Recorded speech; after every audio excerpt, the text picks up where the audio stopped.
the Russell reconstitution. It's not clear how the orders to buy and sell at the close for the Russell will interact with the close orders for around the Brexit overall. It's useful to just review the market circuit breakers right now. Again, we don't anticipate they'll be used. S&P is only down 3%, but there is a circuit breaker that exists. If the S&P declines 7% in the first 15 minutes here, S&P level to do that would be 1,965. Obviously, we're a long, long way from that, but we'll review that again after the open. Guys, back to you. All right, Bob Pisani. Bob, don't go too far.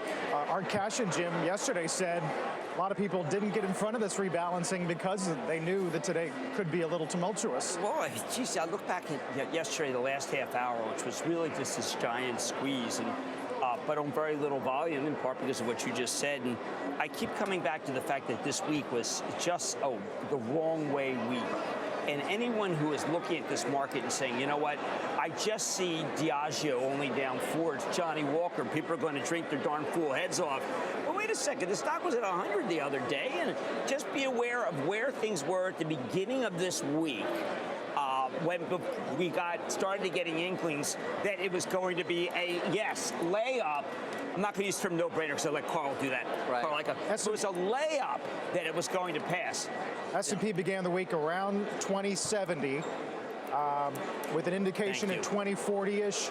It's not a huge drop on the week. Are you worried at all about a lack of surprise or panic? Yeah, yes, I do, because I always think about how these trading halts and what Bob Pisani just said some really good things is people are not used to the trading halts, whether it be the people behind us or whether the people at home or even the hedge funds. And if they aren't sure, there's no natural bid. And hopefully it would emerge down 7. Down 7's a little dire, I admit that. But, again, February 11th, now that was when we had huge credit risk.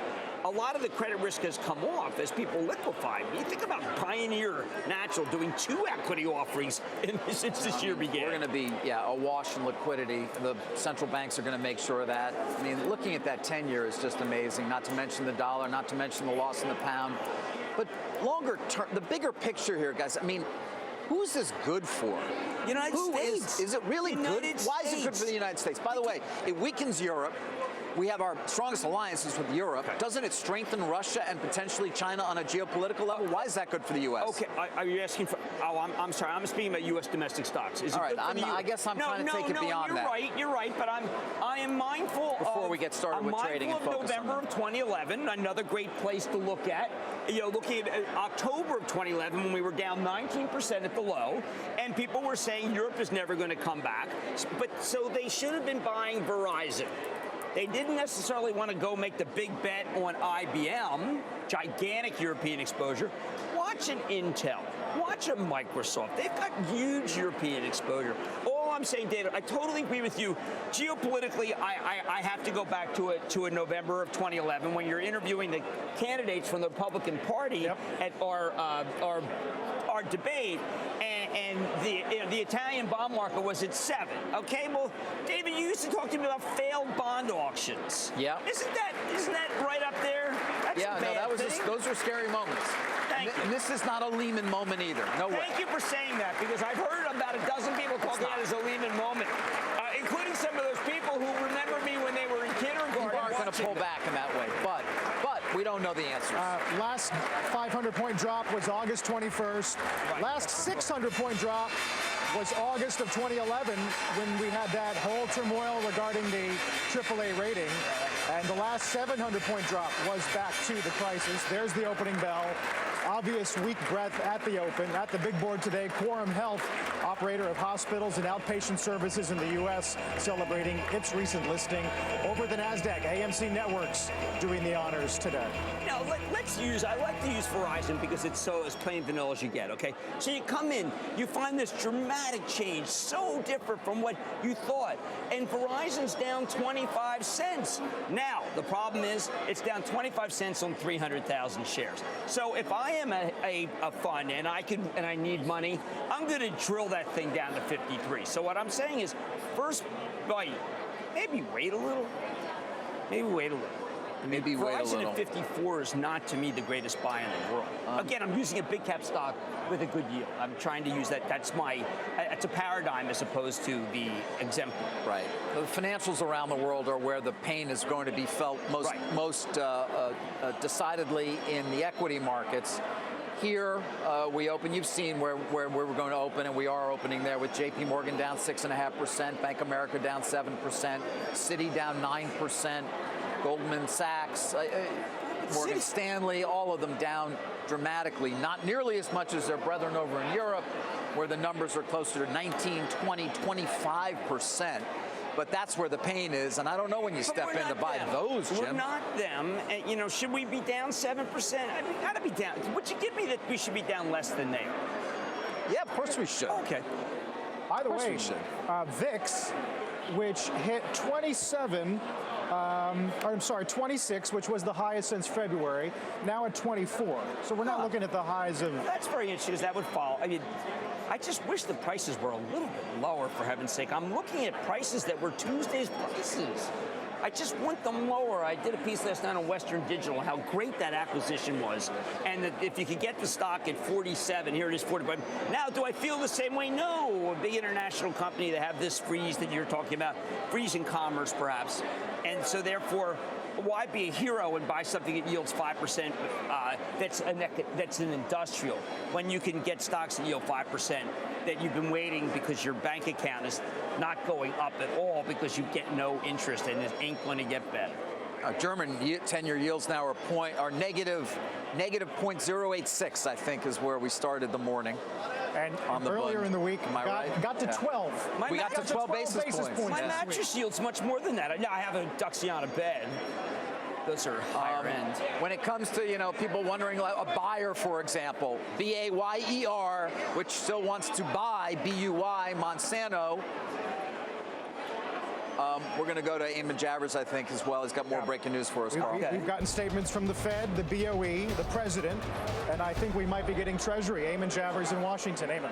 Yeah, Carl, that's right. We now have a statement from Jack Lew. We're hearing from all the U.S. officials now on Brexit. Jack Lew, the Treasury Secretary, saying the people of the United Kingdom have spoken and we respect their decision. We will work closely with both London and Brussels and our international partners to ensure continued economic stability, security, and prosperity in Europe and beyond. He also says we continue to monitor developments in financial markets. I have been in regular contact in recent weeks with my counterpart and financial market participants in the UK, EU, and globally, and we are continuing to consult closely. The UK and other policymakers have the tools necessary to support financial stability, which is key to economic growth. So that's the statement from the U.S. Treasury Department, Carl. Eamon Javers, thank you very much for that. We're going to hear from Lagarde, I believe, around 10:30 a.m. Eastern Time. As far as gap opens go, this is the worst for the S&P since 1986. Well, there, that's helpful. That's very helpful. That's a good stat, because if that includes some of the utilities that have gotten too high, that's intriguing. Is it? Now, let me give you one that opens low and then bounces. Amazon. Okay, do I want to buy Amazon down 20? I'm going to say something that's... I'm going to have to couch it because I don't want to be too bullish, because that is obviously not in sync, because Amazon's got a big European operation. But there have been people waiting to get in Amazon for a long time, and they say, hey, you know what, this is my opportunity. I'm saying there may be a second opportunity at some point today. This happens to be a long day. 9:34, still early. Yes, yeah, right.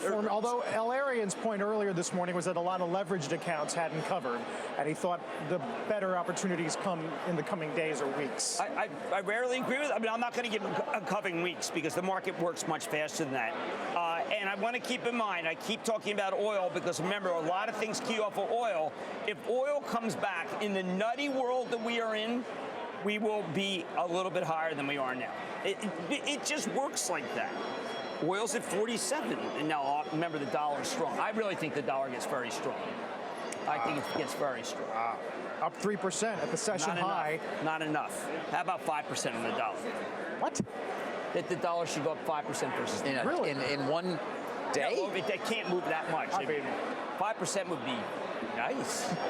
I mean, in terms of like European suits, but I just think that you're going to cut. No, I'd say 5% because that's the level where you're going to start seeing number cuts again. Yeah, and we just got over the number cut theory for the Pfizers of the world. We did for the HPs for so many of those companies. Yes, HP is a great example. That have the bulk, majority, more than 50% of their revenues from overseas. Some of these. Look, Microsoft was at 49 when they bought LinkedIn. Okay, it's at 50.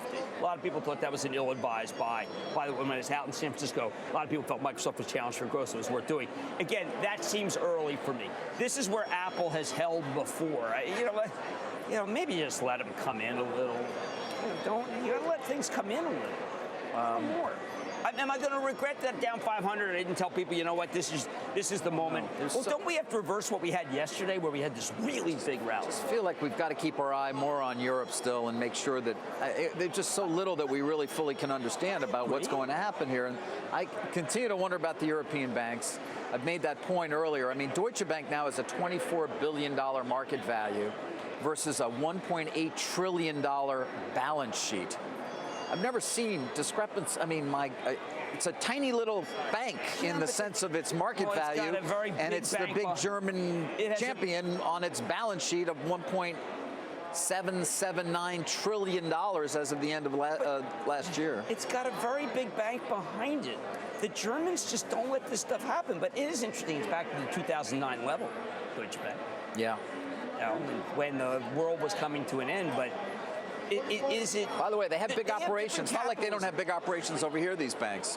Right. Barclays, or Deutsche Bank, or Credit Suisse previously, or so many of them. But these banks are a little bit more. The Italian banks, there are 5 Italian banks that should not exist, and they're out there doing business because the government doesn't let them fail. What about the bigger question of the EU, of who's next?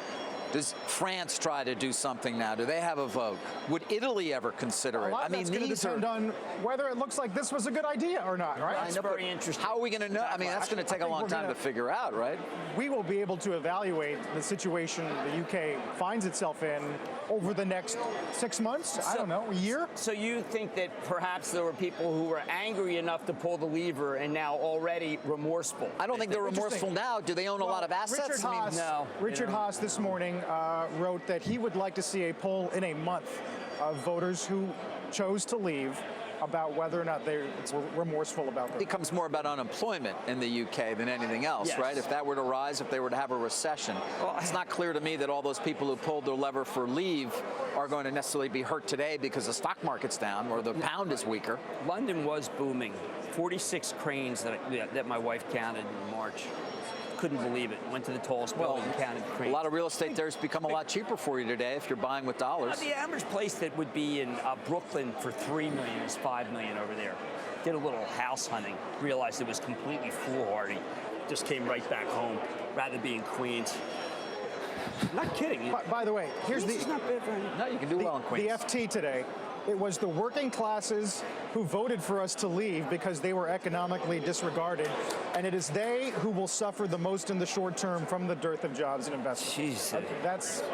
Wow. We'll see if that turns out to be true. Boy, Engels was... So if it does, is it a warning sign to others who would consider it? I don't know.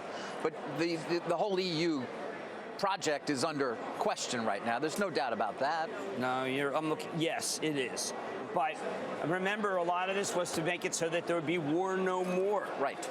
And Britain, again, had a different menu. It was an a la carte menu versus EU. I'm looking at some of the numbers. Thank you to Stifel for putting some numbers together about the amount of business done in Europe. I mean, do you want to be in United Technologies on this quick dip when they have 27% European exposure? Eaton, 21%. Tyco, I like that merger with Johnson Controls, down 21%. Honeywell, down 20%. Emerson, please stay away, down 18%. Danaher might be opportunity because they're splitting up next week. So it's case by case, but those are not the first ones I want to read, particularly because they were all going up as we thought that the dollar was finished its big move higher. Speaking of which, these stocks taking out the most from the Dow: Goldman, Boeing, IBM, 3M, and JP Morgan. The best 3M was performers. hitting a high. Guess the best performer. It's not Verizon. Verizon. Yeah. Right. With virtually no international. There's Verizon. Look, 3M is huge international, but the stock was hitting all-time highs last week. Do you want to reach for that first?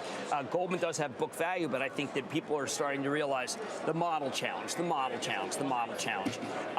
There are so many tech companies that have a gigantic book in Europe, and so many of them were saying things are better. I had the privilege of pulling up with actually literally 40 CFOs. I know, David, that doesn't sound like a party to you, but for me, it was, you know what, it was like at the Metropolitan Museum when they do that gala. It was my gala.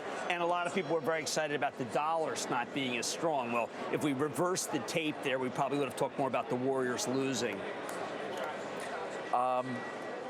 Just the state of play right now, when you think about it, all right, tabula rasa. Tabula rasa. Here we go, right? Sui So generis? the dollar is where we are.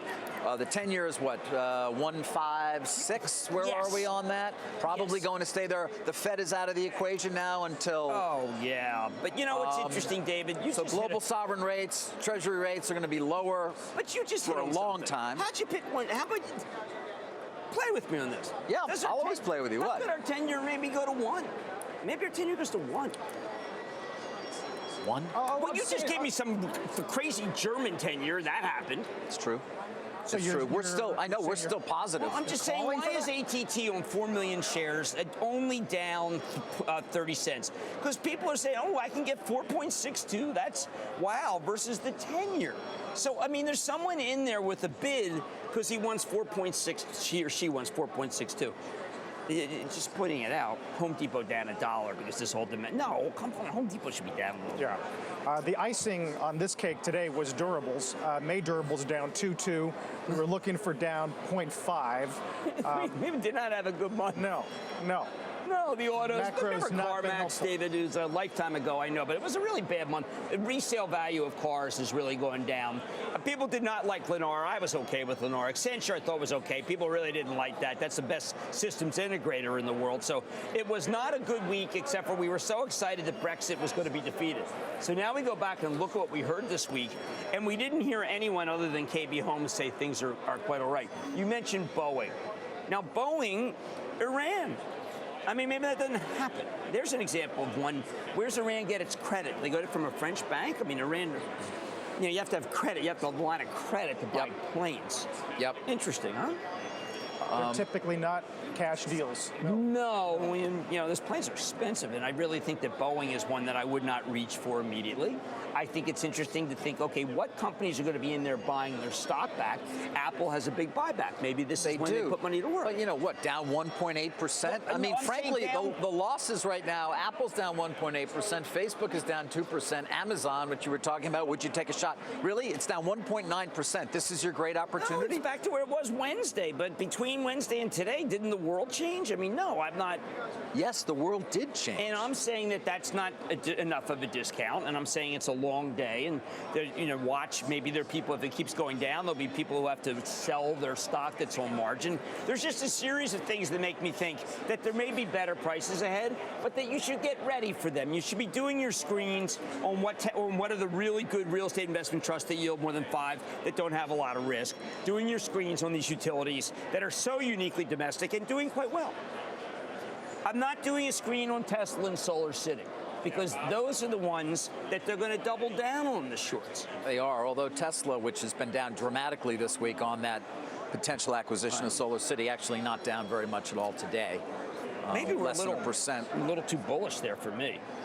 That's a little bullish, It's bullish. The Tesla. I mean, being too aggressive on buying Tesla, given the hoopla about that and the related company. Don't want to emphasize Tesla too much because it's an aberration.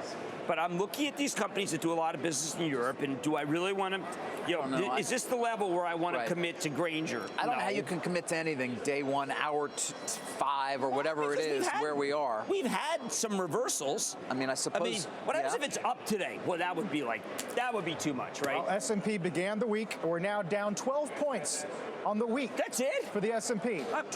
People want to be, money wants to be here so badly. Maybe money should take a breather. Money does sleep.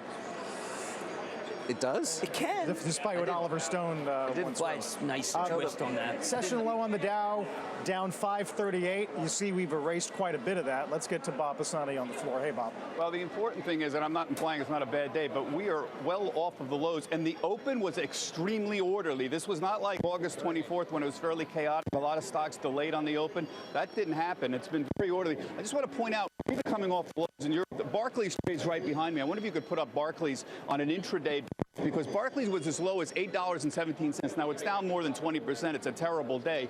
But it was as low as $8.17. And as I've been standing here, it's gone to $8.64 or so. So you can see Barclays intraday, you could see it would come well off of its lows here. The important thing here, take a look at the sectors. Obviously, banks are the weakest group that we're seeing today. So down, but even they're off of their lows right now. Techs, retail, everything's down close to 2% there. The Citigroup weak, Morgan Stanley, Comerica, and Regions Financial all on the weak side, with Zions Corp as well on the downside. You can see the effect in the Dow movers here if you take a look at them. So Goldman Sachs and the banks are all weak here, but even some of the big multinational industrials like Caterpillar, Coca-Cola are weak. But P&G and Verizon, the consumer-oriented name, there's Verizon that's unchanged here. So you can see telecom, utilities in general are not doing nearly as bad as the rest of the group. The one group on the upside, of course, are the gold mining stocks. So anything in that group is gold shot up all throughout the morning. All the gold stocks are on the upside. Tom Farley standing here on my right here, head of the New York Stock Exchange. Let's talk about the volatility today. Tom, the opening and your thoughts on the trading today. The opening's very orderly, very smooth. Obviously, the markets are down significantly. You know, perhaps obscured by all the action behind us and the colorful jackets is the very efficient process for opening stocks, even on a frankly, terribly volatile day like today. Yeah. We have a Russell reconstitution today. Traditionally, this is the heaviest volume day of the year. Are the systems prepared? Has there been testing going on? Tell us what you've been doing to prepare for this day, traditionally the biggest volume day of the year. Well, we always prepare and test for big days, but this big day in particular was, to some extent, telegraphed. You could see that there was the potential of a very big day. The Russell rebalance is typically the largest day of the year volume-wise, but it tends to come at the end of the day. Today, we've already seen is the biggest volume day of the year in the pre-market, and coming out of Brexit, but that tends to be, as you would imagine, the beginning of the day. So we are prepared, we've tested. It's going to be a very big day volume-wise. In terms of volume, we get twice normal volume on a typical reconstitution. Any sense of what the volume might look like at the close today? No, I don't want to project. I'll tell you, in the pre-market, volume was running around double the average day. The number of deals, however, was running around 5 times the average day and was the very highest of the year. Now, can you give us some sense of how all of the concerns about Brexit and the trading and the volume we're seeing around the Brexit is going to interact with the orders at the close? There's going to be a lot of orders to buy stocks as well as to sell stocks at the close around the Russell reconstitution. How is that going to interact with everything that's going on with the activity around the Brexit today? Well, look, first of all, you know this, Bob, but our job is to be open for customers to transfer, to manage risk on a day like this. It's not to ensure, for example, that stocks don't trade down. And so our focus on the open and with the close, which is specifically what you asked about, is to have as smooth opens or smooth closes as possible. And in order to do that, we have sophisticated technology, of course, but we also have human judgment and oversight. Many of those humans are represented here in this camera shot. I walked around right at the open looking for trading halts, delays, some issues like we might have seen on August 24th. I didn't see them. Can you tell us how the open looked to you? You've been walking around on the floor as well. Very, very good. The open looked very, very good. Substantially all of our stocks are open. They're trading normally. And those that aren't, it's because we're iterating on the price to make sure when we open that stock, it's going to trade smoothly, that there's not a significant imbalance or a disruption in the trading of that stock. But from my perspective, much like any other day, very orderly open. Trading is going very smoothly. Now you anticipate, right now we're here on the floor over 200 million shares. That's well north of twice normal. Would you say we'll probably see 3 times times normal volume here at the close? No, I don't want to. I don't want to project. Like I said, the Russell rebalance is typically the biggest trading day of the year, and Brexit was causing the biggest pre-market of the year. So this will be a very big volume day. Okay, Tom Farley, it's a pleasure for joining. Thank you for joining us. Thanks, and if we can call on you later in the day, would appreciate that. Thanks for having me on. Thanks for making yourself available. Tom Farley, the head of the New York Stock Exchange. Systems open as normal, and of course we'll check around here, but we're well off of our lows. Guys, back to you. I find that reassuring. You know, people were concerned in early morning. I came down here, and there were people concerned that it might be. We've definitely seen what the alternative looks like. You know, Yeah, I mean, we did know. As we said, liquidity seems good. You heard Farley talking about it. Everything's been orderly. I'm not hearing of anything in any markets, frankly, where there are huge gaps. You know, 490 stocks in the S&P yield less than 5. I was hoping for a little bit more of a bargain than that. It's only 10 stocks that yield more than 5, and of those, I would say 6 of them I don't trust the dividends. So it's just, I was hoping for a better opportunity. Maybe you have to go into the highest growth tech that may not be that affected, and bet that those could be at some point today opportunities, or pure domestic stocks like a cable stock. I want them lower, but the sellers are. I guess what I'm saying is the sellers are not materializing. They're not materializing as I would have expected. Did you expect to see a halt today? Were you really looking for a 7%? I talked to Tom beforehand when I came in early today, and I was saying, you know what, 5 maybe, but 7 I don't think. But then we discussed 7, 13, 20. I mean, so everything's always on the table. But I did not, when I said to Tom, I don't think we're going to get there. But I do love the fact that the orderly nature of it should be commented on, because we have seen it the other way, as you said. And I find it a little calming. Maybe it's complacency. I think calm is calm. You can have calm and down, as he said. They're not trying to guarantee prices. Is this a complacent opening? I think people are hard put to say that we should be as bad as they are over there, but I still think we should give up. Yesterday's gains, big. Yesterday's gains were really big. I mean, what are the potential scenarios here? Right? The dollar, I mean, what are the positives? The dollar doesn't maintain its current strength. Things calm down for a while as people try to figure out what this all means. I mean, we know the path, but we don't know where it leads. That's a positive. That's a good question. Is there a recession in the UK? Does it spread to Europe? Do we get a full recession in the former Eurozone? Or, well, I guess the UK is still a part of it until for quite a while now. I think the positive always comes back to that yield. I know that I overemphasize yield, certainly, but I do that just because we always hear about how often income is scarce from fixed income, okay? So I look at that, and I say that our companies that suddenly Kimberly, which I didn't really want to pay for here, might be a little better. And you could say, well, Europe's a little weaker, but we've seen what happens with Europe and certain countries. It's certain companies that do a lot of business in Europe. So yes, it's better for companies that yield more. Okay, David, I believe that. It's better because of comparative. Comparative. And particularly if you can find companies in the United States that you couldn't buy before that yield 5 where the dividend's safe. And by the way, there are not enough of them yet, which makes me say this is too garden variety for me. Yeah. It's just too garden variety. Do you worry about when do margin calls start coming in? We get some little forced selling. We're not low enough. I mean, we're just not low enough, unless there were people who in the last hour yesterday just levered up because they were so confident. Or they were betting with the bookies over in the UK. Yeah, you don't want to buy one of those publicly traded bookie right now? I don't know. I don't think so. No more than you wanted to buy the bookies the day that the Giants beat the Pats. Remember the next day? Double whammy. A lot of them didn't pay, and the FBI investigated them. Yep. That was a day of infamy for the bettors. We've always got to keep our eye on the credit markets, though. Everything fine right now. And of course, remember, back in 08, it was a credit crisis, 07 really, into 08, that preceded the crisis overall. And that had been churning through for a long time. We're nowhere near anything like that right now, with all the incredible liquidity being thrown into the market by most of the central banks. But I do want to keep a close eye on those European banks, because they're the key here, I think, in so many ways. And again, we don't know the answers. Barclays, by the way, coming off its lows, down only about 18%. Many of the European banks off the lows, but their balance sheets are enormous. Their derivative portfolios are fairly large. Too early to have any answers at all. In the meantime, we're getting some statements from various companies. Pfizer, for instance, out saying we recognize and respect the vote of the British people. Too early to speculate on the impact of this decision on our business. I think BHP Billiton also had a statement a few moments ago saying Not yet clear how long the formal withdrawal will take and what the new settlement will be. We expect there'll be a period of uncertainty and volatility. BHP is resilient and has the right commodities mix and balance sheet strength to withstand periods of volatility. Interesting. I was looking at companies to see the exposure.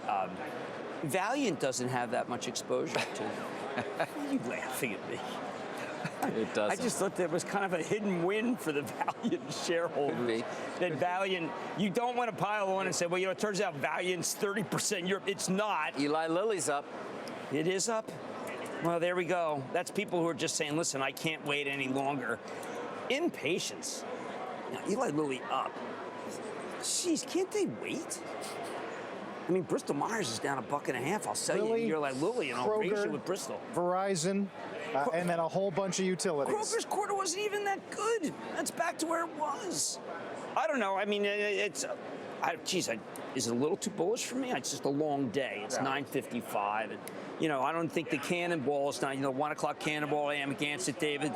To may not be that crowded today. It won't be. I think those guys have to be on their desk. But if they do leave, foolishly leave, you might get a better chance when they head out on Blade. What are they on Blade? Blade. Blade's operating today full. Do we have a Blade statement?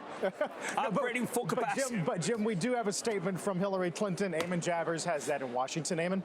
Yeah, Carl, that's right. That word respect that you just read in some of those other statements seems to be the common theme today. Here's the statement from Hillary Clinton out just a few minutes ago. She says, "We respect the choice the people of the United Kingdom have made. Our first task has to be to make sure that the economic uncertainty created by these events does not hurt working families here in America. We also have to make clear America's steadfast commitment to the special relationship with Britain and the transatlantic alliance with Europe." So that's a statement from Hillary Clinton as this Brexit vote now sort of roils American politics and we start to see all the reaction. We obviously saw a reaction from Donald Trump speaking in Scotland earlier today saying that he loves it when people take their country back. So that's the political divide here in the United States, guys.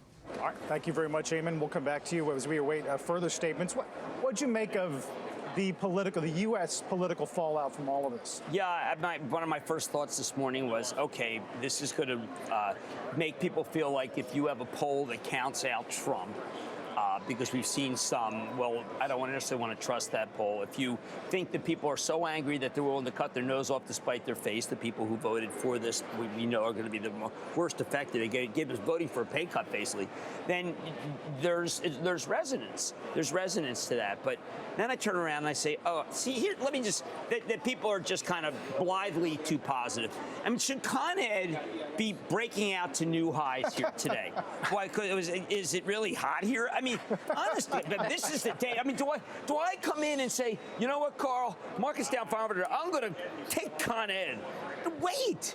But yeah, when I listen to Trump and I think, geez, that could resonate midday. Is this going to be a good day for stocks? I don't know. I have no idea. But the level of uncertainty overall has increased. And you mentioned the election. That's not going to certainly help clarify anything over the next few months. No, but when I read the papers today and I said, okay, how bad's Costco going to be because of this problem with Visa? Down 5, down 3. How about down $1? How about what's done is it's like not even down for the week. It's surprisingly, I'm willing to say that it's too complacent. I'm willing to go there. Yeah, I can see where you're coming from. I'm worried. How are you going to handle this tonight on Madden? Well, geez, we have Cisco tonight, which got this huge ruling last night, and we have Red Hat, which is the highest multiple stock that reported some people a disappointing quarter. I didn't think so, but those are two examples. Cisco, these are big international companies in tech that Cisco should be up today. It's a very big win in court that they had. It's down 82 cents. Kind of interesting place to go. We're going to do business as usual. The market's forcing us to do business as usual, and Sunday night we have a special, which my wife will be so thrilled about because she likes me out of the house. No. This is one we like to watch things on Sunday night. But that's okay. Good viewing. It's the Jim Cramer household in turmoil. Well, I've been away for the week, and she says we've been ships passing the night because she's going away. And, well, you know what? There's always a price to pay. Yeah. I was debating sleeping this weekend. I don't know. That's probably out. Maybe next weekend, Jim. Just an idea. We're glad you made it back. Thrilled to be here, tonight guys. on Mad Money, 6 p.m. Eastern Time. Let's get to the bond pits as well. Check in with Rick Santelli at the CME. Good morning, Rick. Good morning, Carl. You know, all the predictions of doom, anything could still happen, but let's put a little reality to this, shall we? Right now, we're at 64 basis points in twos. The reason we're doing all this is because of Brexit. So what we really want to look at is last week's close, right? 69 basis points. As the crow flies, it's only down 5. If we look at a 111 close last week in 5s, we're only down 4. If we look at a 161 in 10s, we're also down 4. If I look at 30-year bonds at 242 last week, they're up 1 basis point. Oh, I could hear somebody out there. Oh, look at all this volatility. Hey, you ever go online and see ticket that flies to some city, $25? Well, it's good for what? An hour and then it's gone. Exactly like an intraday trade. The fact that we move intraday is because this is one of the most giant margin calls of macro hedge funds in the entire world. So, of course, you're going to see market movement, but it doesn't stay at the extremes long. It's where it closes that counts. And I heard somebody earlier say maybe there'll be a margin call. This is what a margin call looks like live. Now, let's look at the charts. 1 year, 2 year. Doesn't look so bad when you take a step back. Let's look at 5-year charts of 10s. Been there, done that. Let's look at 30s. 30s, we can see the long end really not playing this game whatsoever. Now let's get to some of the money trades, shall we? Let's take a 15-year chart for the pound versus the dollar. Obviously, it isn't terrific, but we didn't expect it to be. But maybe the better chart to look at is the pound versus the euro. Not nearly as dire on the right side of the chart. Let me tell you something. If there's any adjustments to be had here because the emotion pounded the pound, it's how the reality might hurt the euro, ultimately. Now let's get to the real money trade. Before Brexit, I did a pro, and I couldn't guess what the vote is, but I said if they do Brexit, what I would be paying attention to are the credit spreads. That's the money trade in the credit markets. So let's look at the Boon, the highest quality credit in the Eurozone, against the UK gilt. That spread is tightened, not really a surprise. But here's where it gets interesting. All the countries and all the countries' banks and all the institutions that are kind of sucking up some of this free stuff or on the better end of quantitative easing or on managed rates, that's who's going to have a problem. You see the financials? So now let's look at the Boon versus Spain, widening. Boon versus France, widening. Boons versus Italy, widening. This is what we want to pay attention to very quickly. 93.5 is the final read on Michigan for June. It follows a mid-market read, mid-month at 94.3. It's a little less than expected, but in the grand scheme of things, the big bounce because fear was overrated, that's the story of the day. Back to you. Thank you very much, Rick. It is clearly a very big day for everybody concerned. Let's get back to Wilf on the streets of London with a view on what's next now for Europe. Wilf. Absolutely right, Simon. Lots of confusion, of course, as to what's the process from here, because nobody's left the European Union before. So let's break down what can be expected.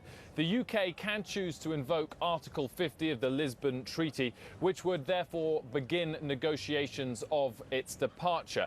It is important to note that during those negotiations, nothing actually changes. All existing treaties and laws remain in place. But reaching an agreement could be pretty tricky. If something is agreed in principle, it still then requires 72% of the 27 states of remaining states of Europe to agree, and by population needs 65% of those states to agree to it. It also needs to get a simple majority in the European Parliament. Then, reading from the European Commission released today, they say if no agreement is reached within 2 years of the UK activating Article 50, the UK would leave the EU without any agreement being in place. That would be a pretty bad outcome. Of course, no new treaties negotiated. What about the very immediate future? Well, on Monday, the 27th of June, Merkel, Hollande, Renzi and Tusk are meeting in Berlin, and then an EU summit begins the next day. David Cameron will go, but he will not start negotiations.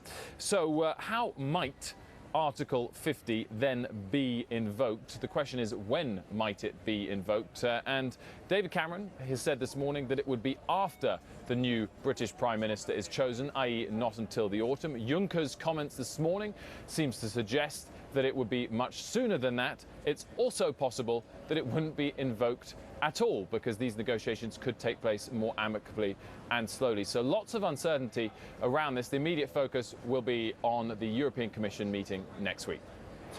Will, thanks so much. Wilfred Frost in London. Joining us this morning, Bill Gross, the lead portfolio manager at Janus Capital, joins us. Bill, it is good to get you on our air today. Thanks so much. Thank you, Carl. Obviously, the levels we're looking at right now, not nearly what we thought we might see when the initial shock of this vote hit last night. How would you characterize the way global markets are taking the news?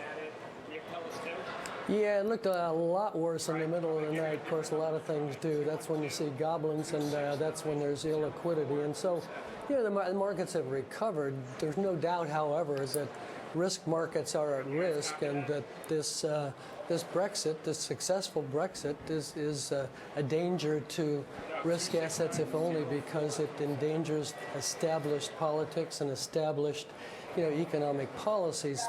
Those that voted to leave, you know, basically are voting for a rather populist theme, which is, to a certain extent, are deflationary. And I'm talking about restricting trade, I'm talking about slowing immigration, and I'm talking about, even at the edge, raising taxes. And so these are deflationary, non-growth enhancing policies that will roil markets for some time to come as they adjust.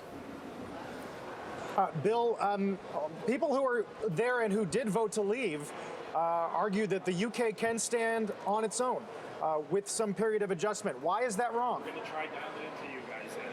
Well, I don't think it is wrong. I think it can stand on its own. The question is whether it stands taller with the EU, or whether it stands as tall, or perhaps even taller on its own. You know, those that voted to leave suggest that they'll be much better off, that they won't be subject to the dictates of Brussels, and that they can mandate their own policies. And so there's a certain legitimate argument to that. The problem becomes if the leaving, if the divorce, you know, leads to a moment or a movement going forward of other countries such that, yeah, free trade is at the margin jeopardized, and that if immigration at the margin is restricted, then, you know, established policies of the past 20, 30, 40 years, which have been successful to date, but not so successful in the last few years, you know, may all of a sudden start to move in reverse as opposed to forward.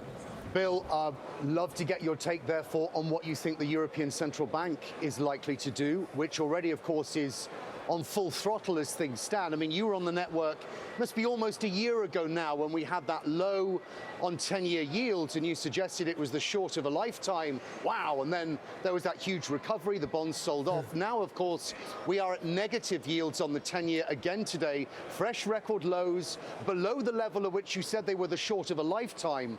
What happens from here? Well, the lesson, I guess, and it was my suggestion at the time was an accurate to the day suggestion, at least for the next 3 months. So, you know, let's put trading into the perspective. But yes, you don't want to fight a central bank, and your question basically is how powerful and what policies, you know, do the ECB have going forward that could stabilize and that could promote growth forward and that could influence interest rates.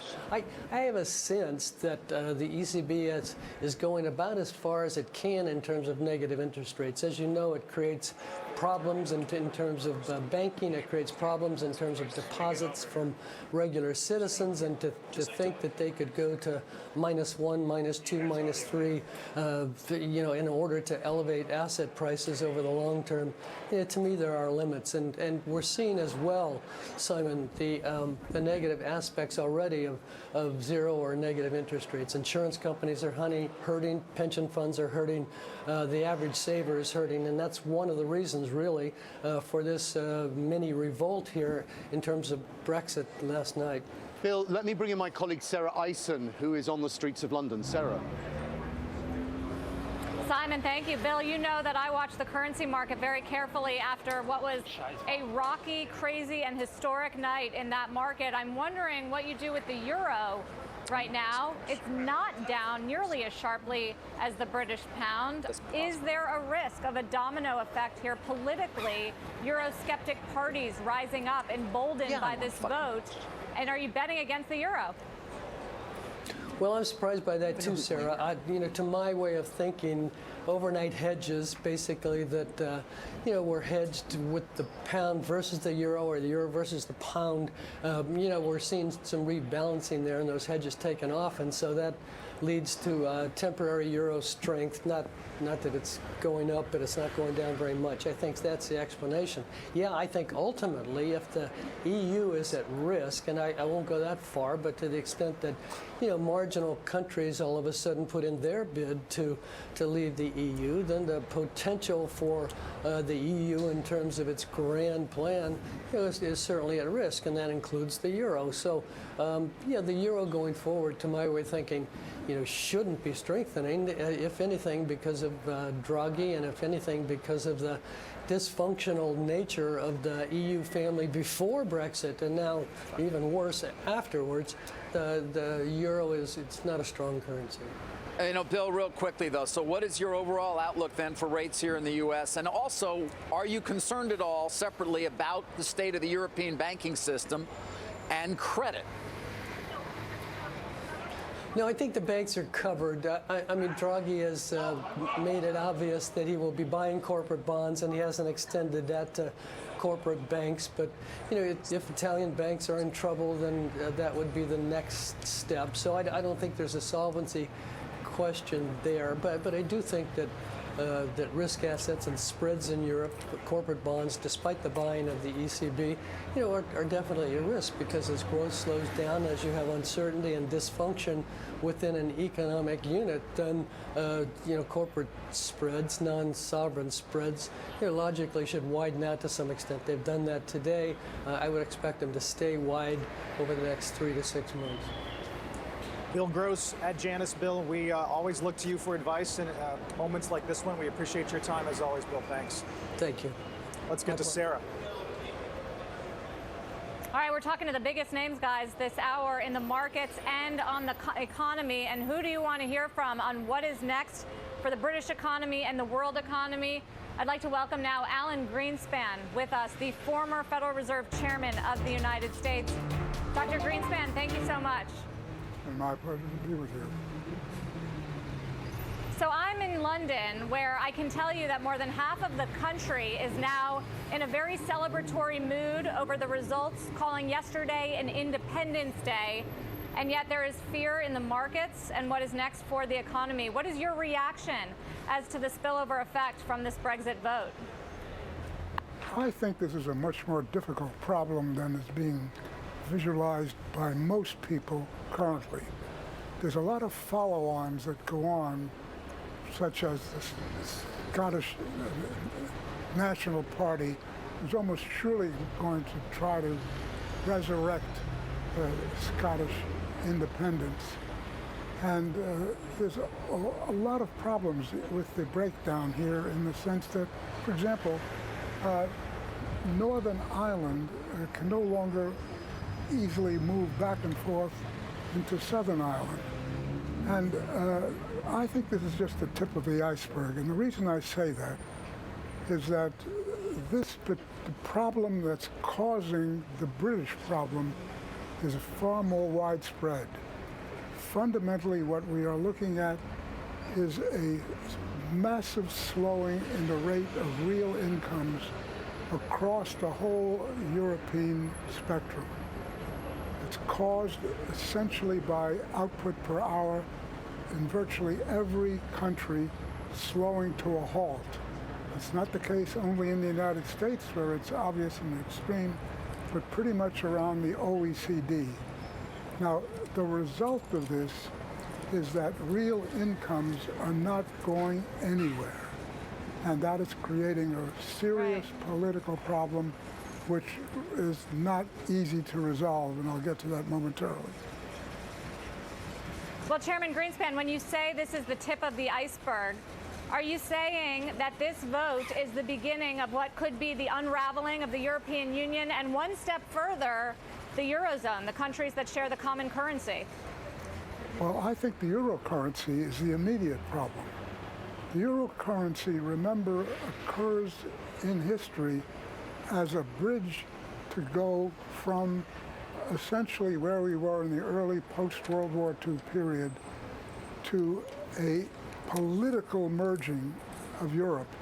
The obvious problem that everyone has had with France and Germany is they went to war with each other several times, and it's been a major problem in Europe.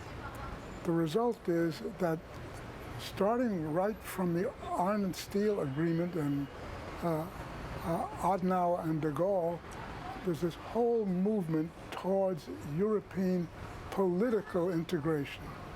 The euro area, I should say, was a major step in that direction, and it's failing. Yes. It's failing in the sense that, for example, we can't have, Greece is in real serious trouble. It is not going to continue in the euro for very much longer, irrespective of what is going on currently. So the question, Chairman Greenspan, is what does all of this mean for the U.S. economy, for U.S. markets, for the U.S. dollar and U.S. treasuries, which are being bid up, but not as extreme as the shock we saw overnight?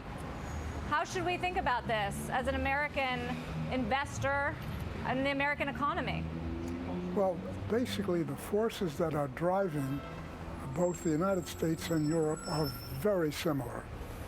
If you disaggregate the GDP data, what you find in the United States, and it's been going on since 1965, is that the sum of gross domestic savings plus entitlements as a percent of GDP has been relatively constant over the half century.